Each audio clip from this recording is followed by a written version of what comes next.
Welcome, everyone, to the Ecopsychology Café. Hello, my name is Carol Koziel, and I'm the founder of the Canadian Ecopsychology Network, the host of this series.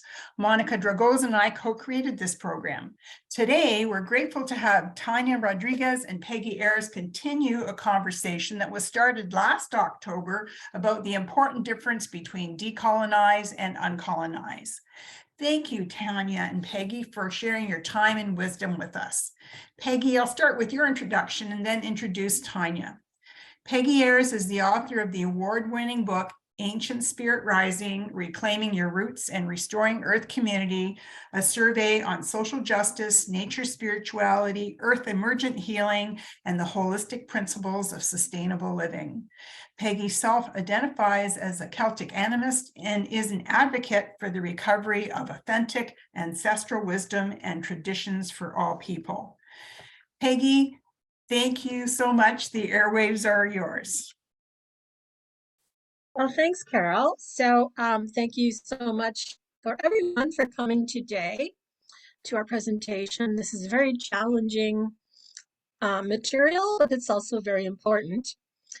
And that, as Carol said, this is part two of a similar discussion that took place last fall.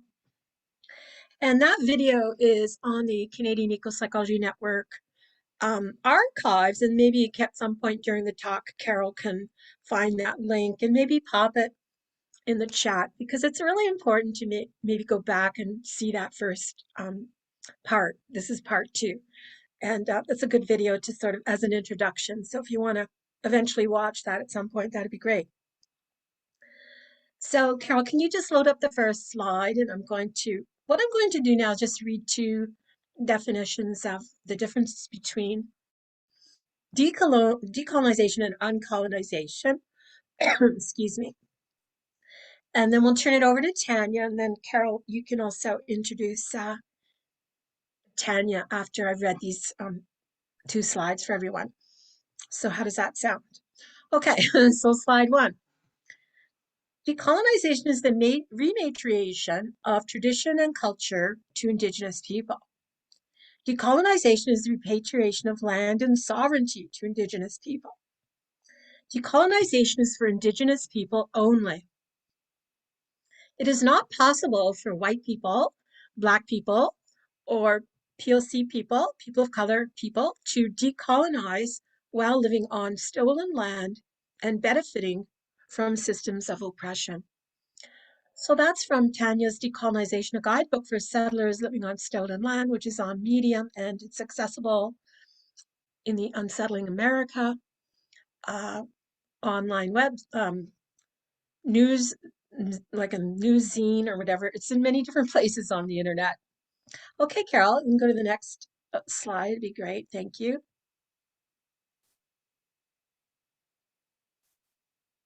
So this is a definition I've been really using quite a bit in social media when these questions arise, and it seems to sort of encapsulate what the meaning is here. So decolonize means that the colonized reclaim their land, their lifeways, their sovereignty, and their human rights. And the colonizer is no longer in the dominant position. So certainly on Turtle Island, Euro-diasporic people can uncolonize and undo colonial structures and indoctrination, but only First Nations can actually decolonize. So that's our introduction. So Carol, if you can sort of introduce Tanya now, and she'll carry on. Thank you.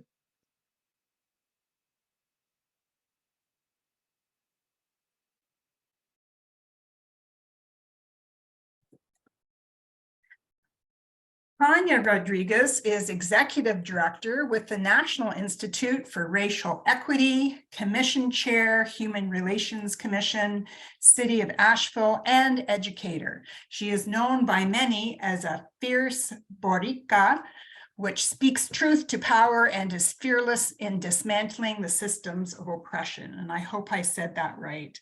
Thank you, Tanya, for joining us. Thank you. We do say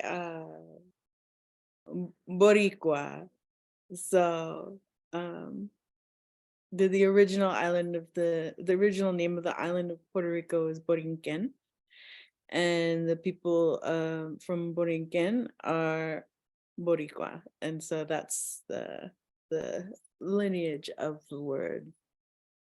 Thank you very much for doing the work to find my bio.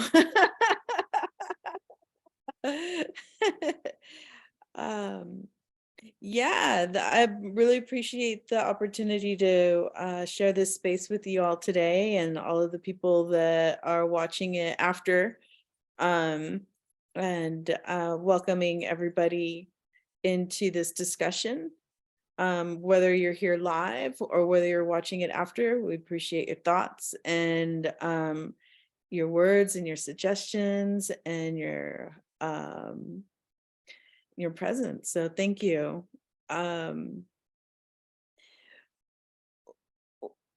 the initial slide, one of the distinctions that is made regarding decolonization and how the word is been co-opted.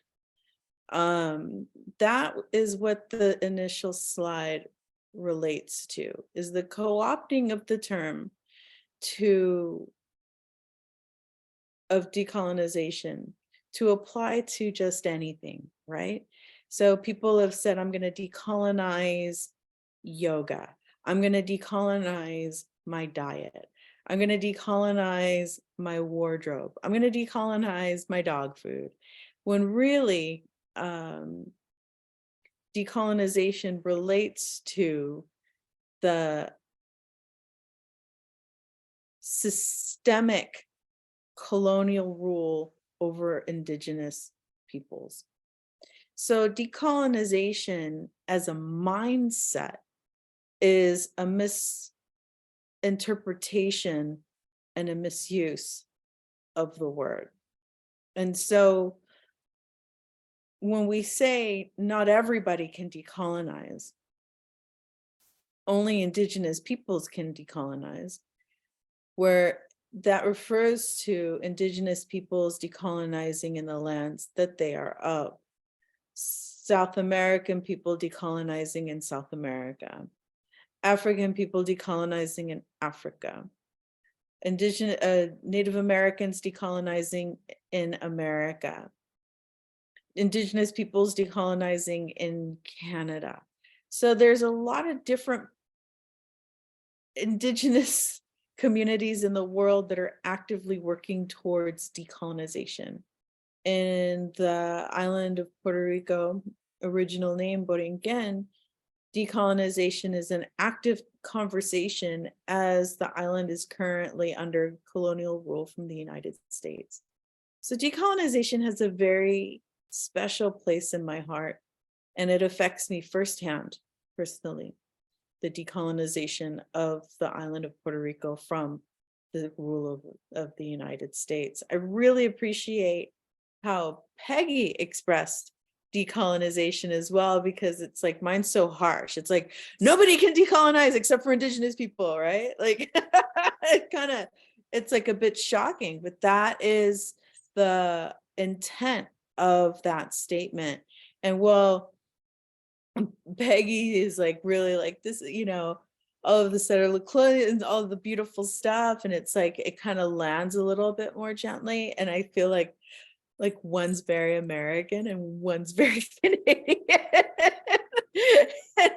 And there's beauty in that, and together both of them create that impact of something to think about when regarding the systemic impact of decolonization and the impact of using decolonization as a metaphor, or as a descriptor for anti-racism work, or as a descriptor for a personal process, of which it's not. It's a systemic, it's heavy, it's brutal, it's oftentimes violent, and it's a very serious term to be aware of using as a placeholder for other things. So thank you. Pegi, Carol, Monica? Okay, Carol, you can sort of flip through to that third slide. And this is really a fascinating look at the more specific examples. So this was taken from Tanya's work. Did you want to sort of make a few comments on this, Tanya? It's really an excellent resource. We could send this actual meme out to everyone, after the presentation. So maybe just, did you want to run through it or say a few things about this? Right. Well, this was a gift from one of our members in the Facebook group Global Decolonization Initiative. And one of our members had done this and posted, I think it was on Pinterest or something. And I was like, wait, what? Somebody did this and was posting it all over I had no idea that they did. And then we found it, and it was like such an honor to see that what we've been sharing in Global Decolonization Initiative has gained so much traction that it's inspired somebody to take the time out of their life to create this infographic. And so it also offers tools, which is really fabulous when doing this work. So for example, when you hear decolonizing leadership, one of the ways to respond to that, because you can't really decolonize leadership unless that leadership is taking the position from a Euro diaspora or somebody that is not indigenous, and putting somebody that is indigenous to a position of leadership. Please note that there is, as we speak, as we're in this space, there is a growing call to define and to reel in self-identification. Self-identification right now is becoming a huge problem within indigenous communities because of so much pretendian fraud that's happening within academia and across many circles. And so it's important to honor the actual legitimate Native people and placing them in positions of power. And so it would not necessarily be decolonizing leadership when it's somebody that is of color. It would be more of a liberating leadership.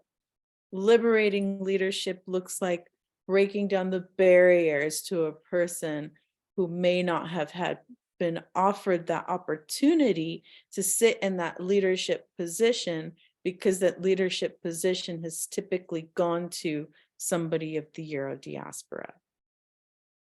So while decolonizing leadership looks like putting somebody that is a legitimate indigenous person in a position of power, liberating leadership is removing the barriers to everybody achieving that position of power as a leader.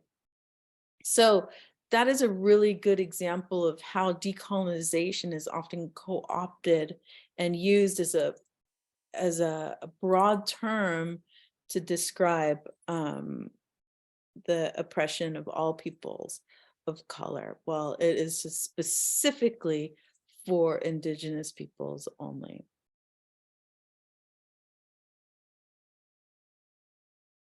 Does that help?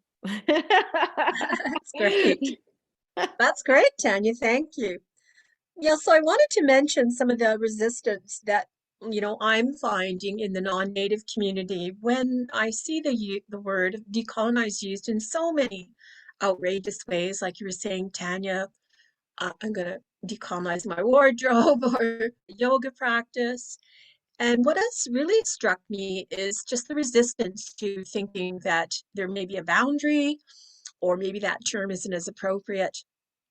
as initially thought when people started using the term decolonize and thinking that they understood the full meaning of it. So terms can change and morph, as time goes on. So just the resistance, I just wanted to make a comment on, non-native people are so resistant. I have found in different spaces, unfortunately, like really resistant to the notion that there's there is a more appropriate word to use, which is uncolonize, which is much more appropriate for those of us of the Euro diaspora. And so just some of the wonky, rebuttals I've heard, or some of the resistance, or just things like, oh, well, there's no one correct term. We can really select from a range of terms. So what, you're not saying uncolonize or decolonize. There's just a range of terms, and they're all available to us. And then I hear something like, well, it would vary from region to region. So someone in one part of the world is going to use decolonize, and if somebody else wants to use uncolonize, so that depends on where they are. So there's lots of different sort of excuses, and maybe and then someone would say something like, well, the term uncolonize is too passive, so we need something a little stronger. So just all the kind of the resistance to change I'm finding, and that people are very attached to the term decolonize, but we just have to keep stressing that it is not appropriate for people of the Euro diaspora. So Carol, can you show that slide? I created this last night. It's kind of wonky. It's about the settlers that decide. And so it's kind of a humorous, but in a black humor kind of way. We decide how to use the term decolonize. We are the deciders of everything. So that could be something, Tanya. How would you respond to those kinds of claims and so on? So I really appreciate you putting this slide up, because the original colonizers were the Spanish. And the Spanish, when they came ashore, had a very specific methodology of colonialism. There's a book called The Seven Myths of the Spanish Conquest by Matthew Restall. That is if you really want to understand colonialism, if you really, really want to understand where it comes from and how it continues, that is one of the best books that you can pick up for yourself. 7 Myths of the Spanish Conquest by Matthew Restall.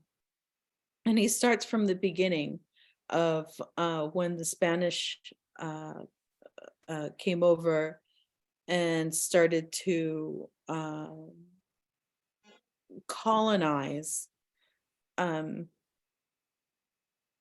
Caribbean and South America and Mexico. The land's called Mexico now, and the southern parts of the United States.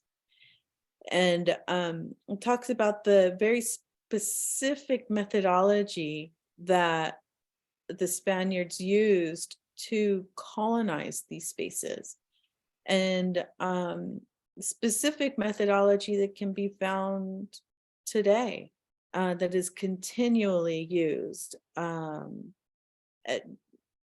Things like display violence, things like interpreters, things like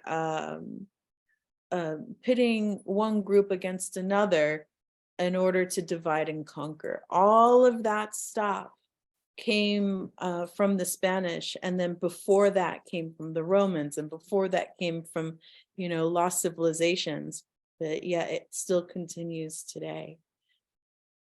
And this picture, which I really appreciate and get a kick out of, even though it depicts a lot of what my ancestors met when the Spanish came to our shores, is that entitlement to be able to use the term decolonization in whichever way one chooses, because, hey, you can't tell us how we can talk. You can't tell us how we get to interpret this word, because there's still a level of us versus them.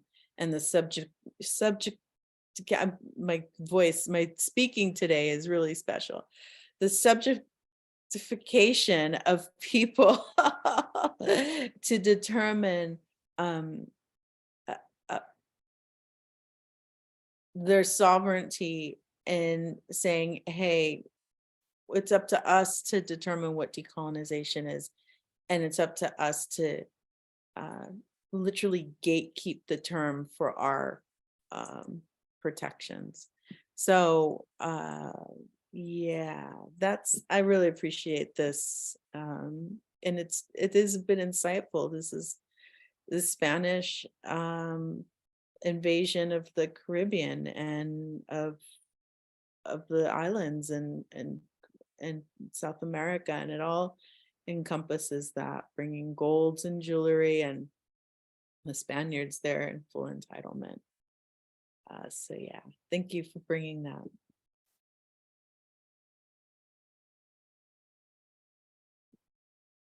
Thanks, Tanya. So that, Carol, this slide, you can just remove that slide now. Thank you so much. So we did have an anchor teaching for today, and I'll just sort of go through that. And I think then there's a video, right, Tanya, that we'll play right after this. So this was an amazing teaching that was given to me yesterday by Tanya, and we really felt that it was like the anchor teaching or the core teaching for today. So I'll just put it out there. So using decolonize as a metaphor is not beneficial to anyone except the member of the society, that's person that is using it. By using decolonize or decolonization as a metaphor, it then becomes a commodity, and it actually lessens the actual decolonization efforts of Indigenous people. So it's causing, a lot of harm by using decolonization in all these, various and unsuitable ways, for sure. Yeah, one of the ways that decolonization, as to pick up from what we were talking about earlier, the harmful ways decolonization is used is it creates a word that is so systemically powerful into a contrite buzzword, which waters down the processes of decolonization. I always think to somebody who says that they're decolonizing their wardrobe or they're decolonizing academia, to stand in front of the UN Committee on Decolonization and look into everybody's eyes and say, I have decolonized my wardrobe and I have decolonized academia, knowing full well that the Spaniards and the British, when they came over to this side of the world, used clothing as a colonial way to subjugate Indigenous peoples, knowing full well that academia is impossible to be decolonized because academia is inherently colonial. Think residential schools. So to me, when I hear somebody tell me with a straight face that they're decolonizing something like psychology, which is inherently colonial, it's inherently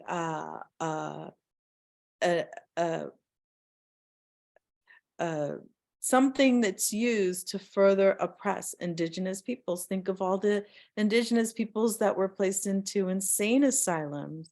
Think of all the Indigenous peoples that were persecuted for practicing sacred ceremonies because somebody didn't like the way they are, and so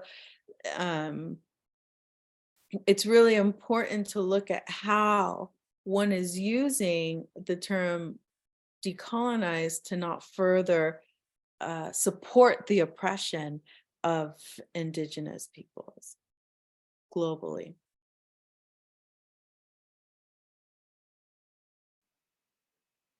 Peggy? Amazing. Thank you.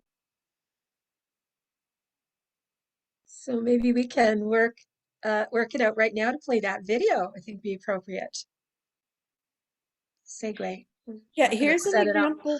Right, here's an example of when using a term in a way that, or a phrase in a way that is well-meaning, right, but has harmful effects. Okay. Exactly. Thanks.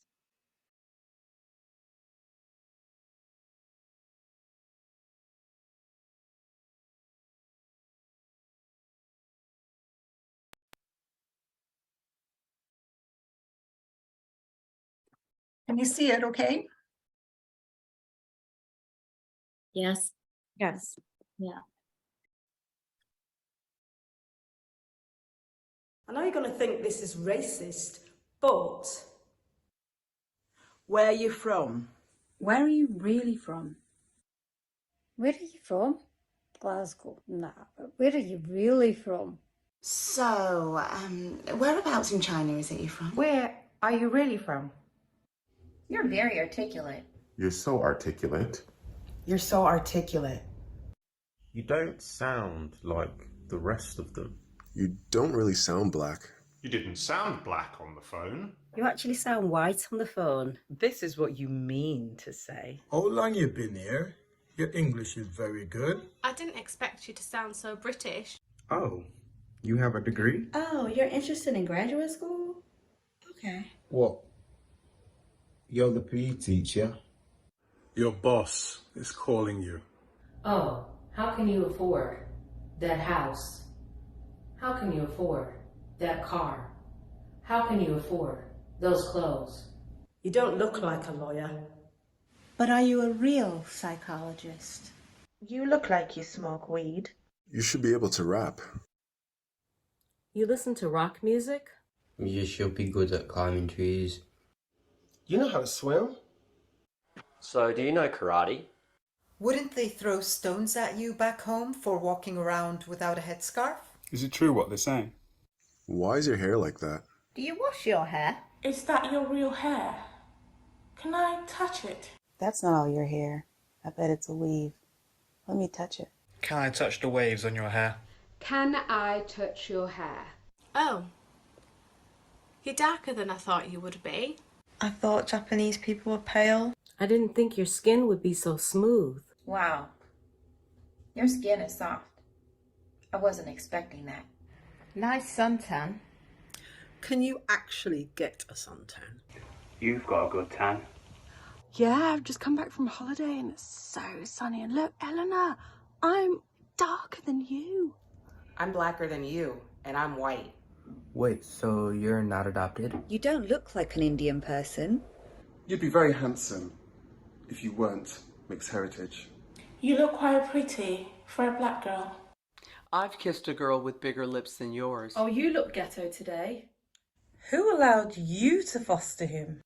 You're an absolute credit to your race. I've kissed a girl with bigger lips than yours.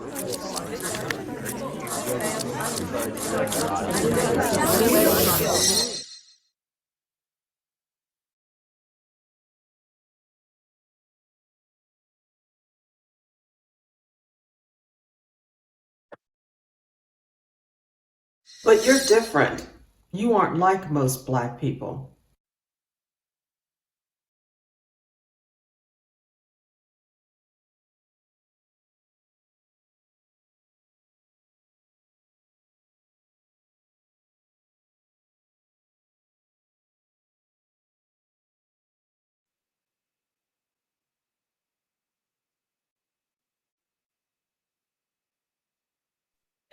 All right, so thank you very much for showing that video. Peggy and I have set up a role play to show what that would look like using the term decolonization. All right, Peggy. Okay. Oh, hi, Tanya. You're going to be so impressed with me. I recently was able to decolonize my library. I took out the Bible and sent it to Value Village. Also, my set of Joseph Campbell books are gone, way too patriarchal and, Western thinking.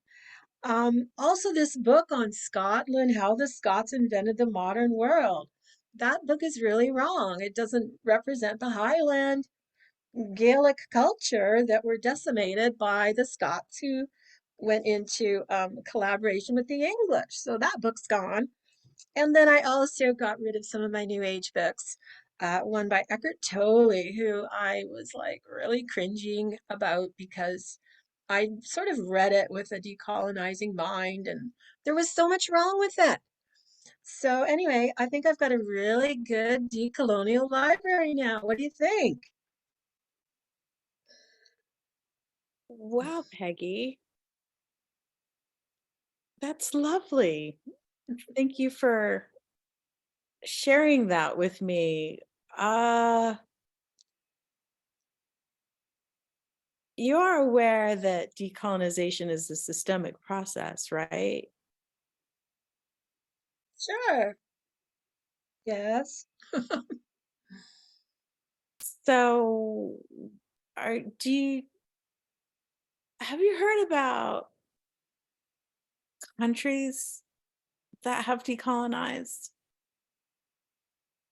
Oh, sure. Yes, I have. So let me ask you, what is your interpretation of decolonization? As far as I know, it's just taking out the colonial. So whatever happens to be colonial and you feel is from the colonial mind or Western thinking is just sort of things you have to sort of clear out of your life. Oh, I think the term that I've heard that describes that is uncolonizing. Uncolonizing is something that we do voluntarily, right? Because we undo colonial mindsets, right? You wanted to redo your library and you wanted to undo all of the colonialism in your books, right? Well, decolonize is a forceful process and it's oftentimes brutal. Did you rip your books up too? Did you burn them? No. You didn't burn them? No, I gave them away to other people that are more colonial.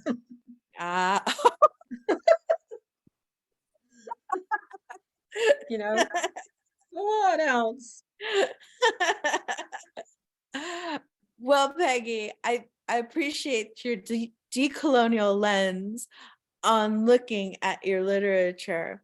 I really do believe that the term to do what you just did is uncolonize. Decolonizing is systemic. It really doesn't relate to something like that. Would you like to know more about uncolonizing?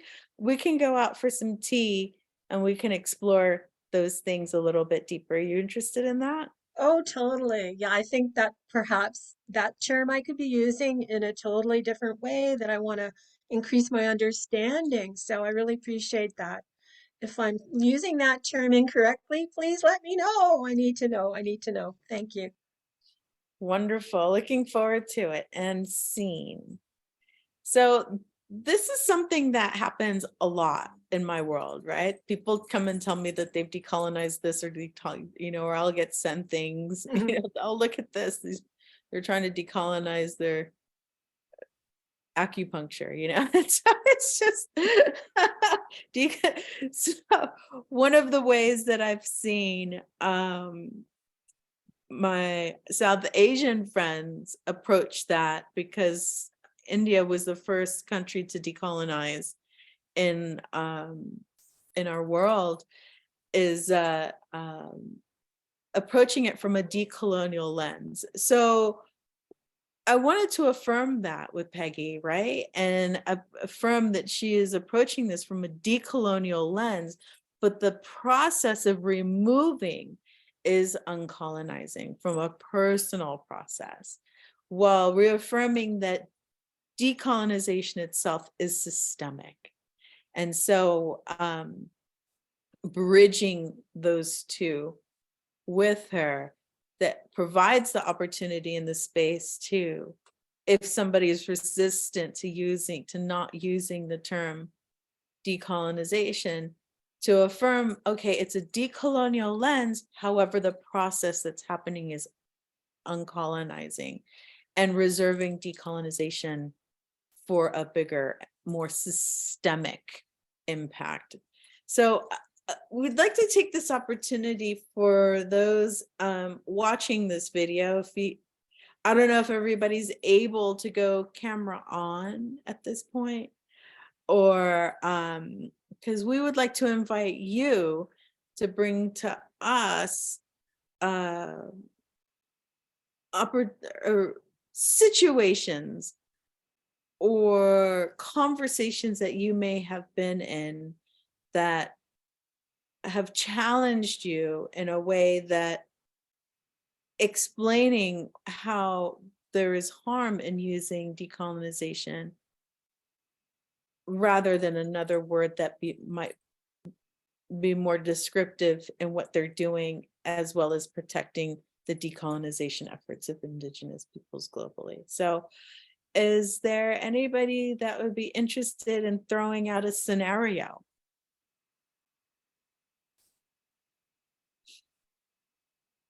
That was a very kind call out, Tanya. The kindest call out I've ever experienced. So funny. Victoria, looks like Victoria's ready for it. It's a safe space. We're creating safe space. So Oh, no, I don't go for it. I don't have one. I was just coming to the video, or coming with the face out of respect for you calling everybody. Oh, thank you, Victoria. Much appreciated. Hi, Ariana. Nice to see you. Nice to see you all. I'm thinking of one. I haven't really been in the situation, but I've heard it bantered around, decolonizing yoga. So, people that are, trying to go back to the roots and honor the people, the lineages, and maybe get more training with, people who are training from it's from part of their ancestry. So I haven't discussed it with someone, but would be happy to hear what you want to say about it. All right, Peggy, you want to take on decolonizing yoga? Well, again, there's some cultural appropriation mixed in. It's really not appropriate whatsoever. It's a 1,000-year-old system that sort of came to the Americas.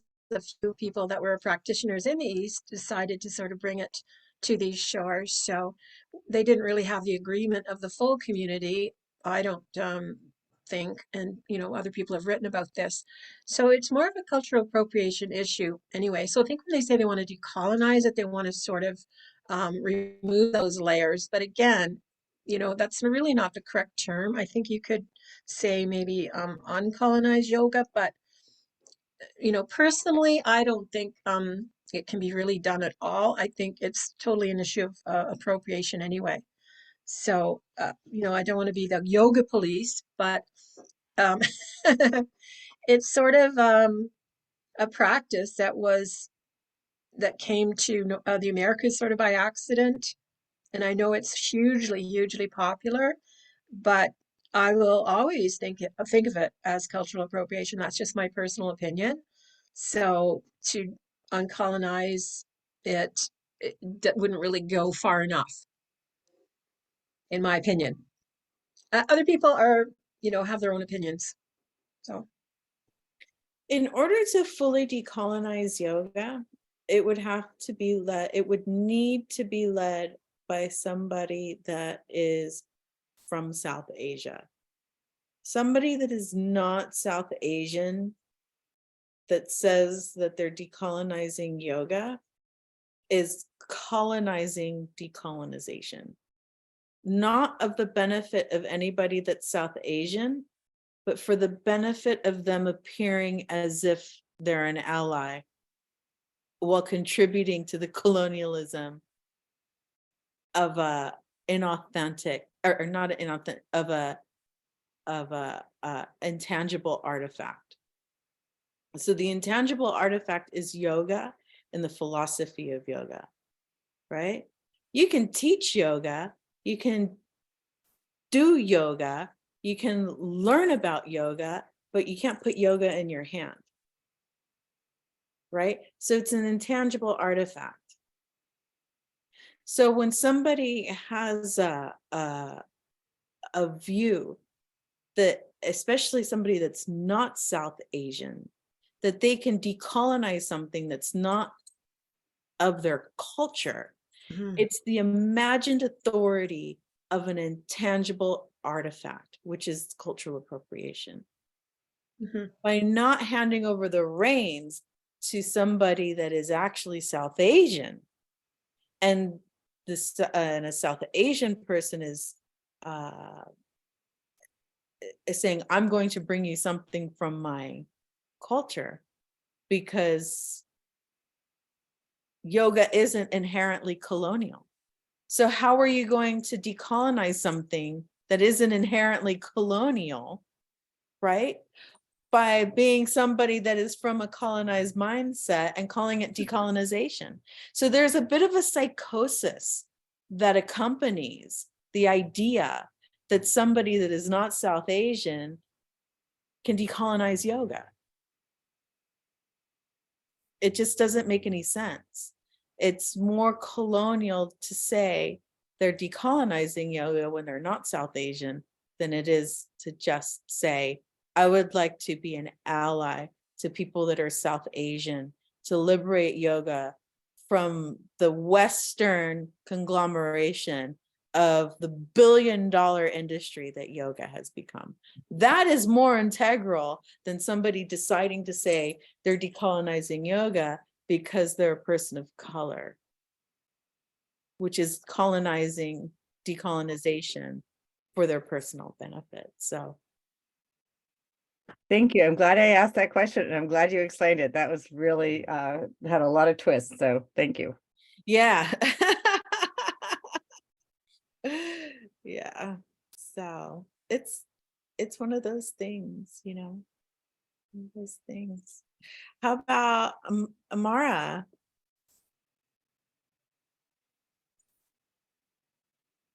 Hi. Well, I was thinking about well, let me put my camera. An example. I only have heard the example regarding to gardens. I am originally from Mexico, and we normally use decolonization of the garden. And if we observe many of the gardens in Mexico, I'm from the central part of Mexico, and many of the species that we use in our garden are not native to that area. So I think in that case, that can be used correctly. What do you think? That, Mara, you're absolutely correct. Because when you're in the lands called Mexico, right? Because they were called something else before, right? By honoring the lands, what you're doing is you're rematriating the lands. You're taking out non-indigenous plants and giving the land the plants that it's fed by, and that the land feeds, and that it feeds the people. And so in that way, decolonization can be used to describe decolonizing our gardens by removing the colonial or invasive species that are in the lands, because the people that are putting them in the lands are indigenous. So you're taking your lands back. And so that is a way that you're taking your lands back. And so it's actually an indigenous thing, that it's indigenous people reclaiming land sovereignty right? Through removal of non-indigenous plants and by bringing indigenous plants back. In that instance, in that realm, decolonizing our gardens, I'm sure it's something different in Spanish, that is the absolute correct way to use the term. If it was somebody from the Euro diaspora in their house in Iowa going, I'm going to decolonize my garden, and then take out what they think is indigenous to Iowa while removing all their invasive plants, that's not decolonizing their garden. That is more like approaching a garden from a conscious lens, because they aren't indigenous, rematriating their lands. And so that's where it starts to get a little blurry, right? Well, in the lands called Mexico, it's indigenous people that are doing that. And that is absolutely, yes, decolonization. But for somebody that's a settler on lands they are not of, no, absolutely not. Because then that puts indigenous people into, it waters down the impact of actually reclaiming those lands, because then a settler can reclaim that land. Oh, I can decolonize everything then, right? But no, they can't. Because you're not in the lands that you are of, you know, like your ancestors' bloods run through those rivers, you know, but ancestors' bloods of, you know, that from time immemorial only started in these countries here from like when? 1619, 1400s, you know, in these lands. So it's a little, it gets to be a little, you know, the lines can get a little blurry within regards to that. Long response, sure. Absolutely, that is the correct way to determine or to describe what indigenous peoples are doing with their lands in the lands called Mexico today. Tanya, like, yeah, sorry, in that example then, so for the settler diasporic person who's taking out the invasive species, that's not even really uncolonizing, that's something more like rewilding. Rewilding is a really good descriptor. Absolutely, thank you for that. Rewilding is a really good descriptor, is bringing back the natural plants that are indigenous to the lands that people are settling on. But to call that decolonization and not have a connection to that land since time immemorial, then that's not decolonization. That's blah, blah, blah. It's rewilding, not decolonization. So decolonization for indigenous peoples can begin by planting indigenous plants, right? And then those plants, by doing that, it helps to bring back that connection to the earth for people that may not have been close to their nation. And so now you have people that have their hands in the earth, they're close to the nation, they're in the earth of where their ancestors are from, right? Are of. And then all of a sudden now people are starting to talk about how we join together as community. How do we join together as community? And then that grows and grows and grows, and that strengthens the peoples. But for a settler to just decide to flip up their garden, that's, you know, more along the lines of rewilding.